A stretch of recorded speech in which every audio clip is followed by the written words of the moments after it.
I've been hanging on to the Adidas D-Rose Son of Chai for about 3.5 weeks now because I had expected one thing from these shoes and was presented with something completely different. And that goes with some pretty big warnings to you if you want to buy them, and some pretty interesting benefits to these if you're looking to buy them as well. So let's get into them. First thing I noticed putting these on, even just to kick around in, was how stiff the uppers were, but also how supportive they were. If you look at them just kind of from 30,000 feet, you'll see all the reinforcing and stitching through them, and that does make them incredibly stable and incredibly supportive. They also have double reinforced lace eyelet stays. They have a double thick bunted tongue, as well as a double thick ankle collar for good seating in the shoe.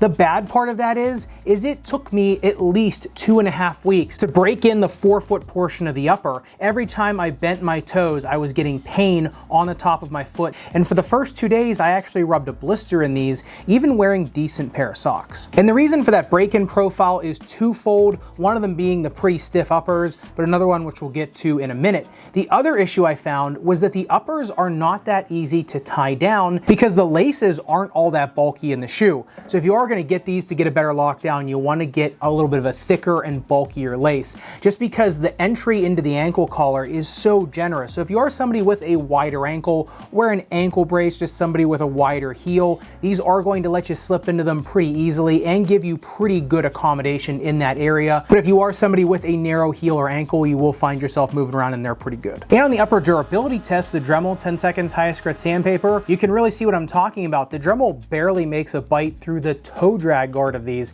and there's also Outsole Tread that rides up over the toe box. So if you're looking for something for toe drag protection and durability, as well as just something that's going to protect the tips of your toes and your toenails, these are fantastic. And so as you can see, the break-in profile that takes a little bit longer also comes with some pretty substantial durability. And when looking at the midsole from the inside, just at first glance, you would think these are going to be tremendous shoes for support. Extra long shank with all these break points for more bending, more of that diving board effect, and a pretty decent heel to toe drop. The problem with that is because this shank is actually pretty flexible and the shoe is a little bit bulkier, wider, and kind of flatter on the ground, doesn't have a lot of undulations in the arch, this shoe is just incredibly flat to the ground. If you look at the jump height test, I got 37.7 centimeters, and I really think the only reason that I was able to keep that average up was because the bounce foam was newer as I was doing that test. As this shoe got older and I started playing in it more, I started noticing that bounce foam starting to give a little bit, and I started noticing myself coming down more, feeling foot flat on the ground. Not a lot of snap or a lot of spring in the shoe. It just doesn't have that easy roll to the next step as a lot of other basketball shoes do. It's much more of a low to the ground type prowling feel.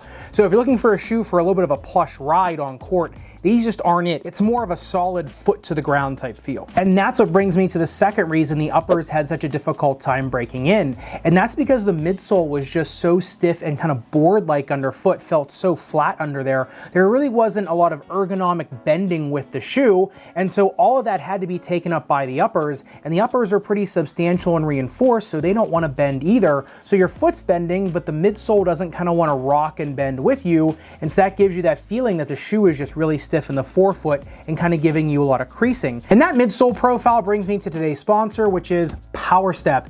Now, I've been recommending PowerStep to my patients for about 11 years now, long before they ever sponsored a video or knew I existed. And that's because the PowerStep Pinnacle has by far the strongest arch support of any over-the-counter orthotic I have ever tried, comparable to custom orthotics.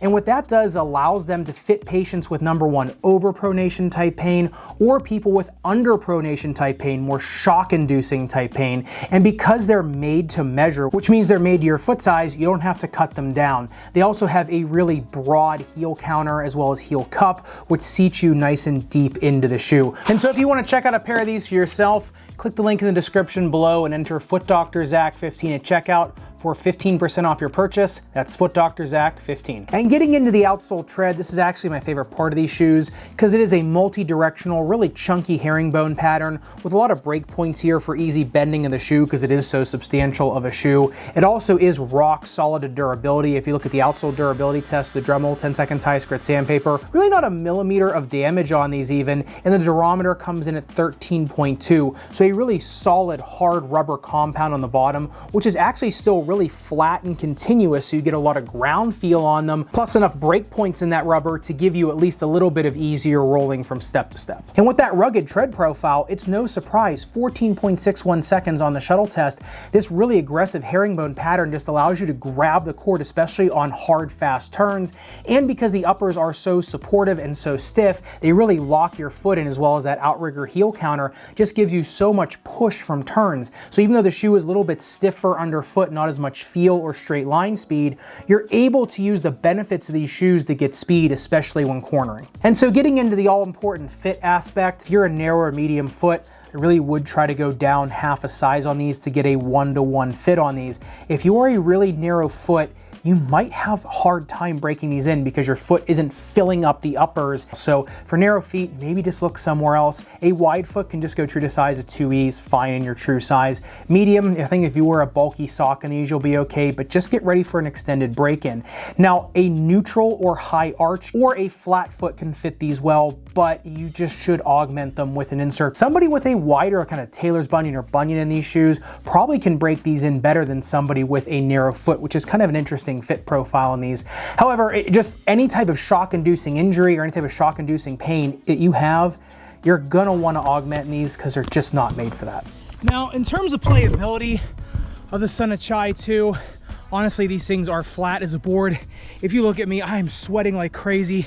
And it's only about 75 degrees here. It's been much hotter recently. And that's because my legs are having to do a lot more work than they normally are with some other basketball shoes we played in this year.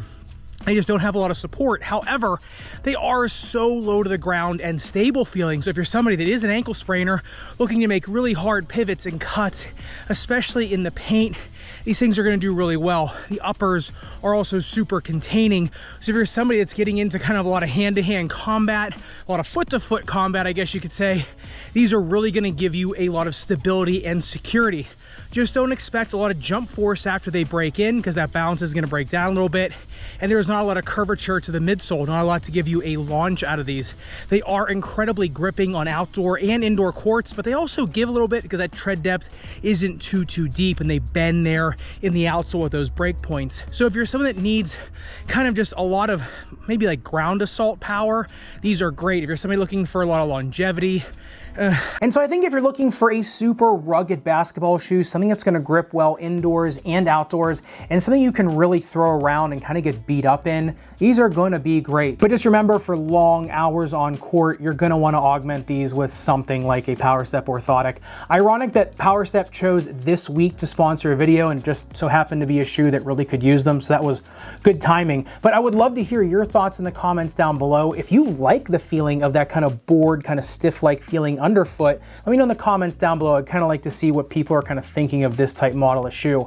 And if you want to see the big sibling to these, the shoe that I kind of think is a better option if you're looking for a shoe like this, the New Balance Kauai 2, make sure you click into this video up above and subscribe down below. Respect your rubber and foam. I'll see you in the next video.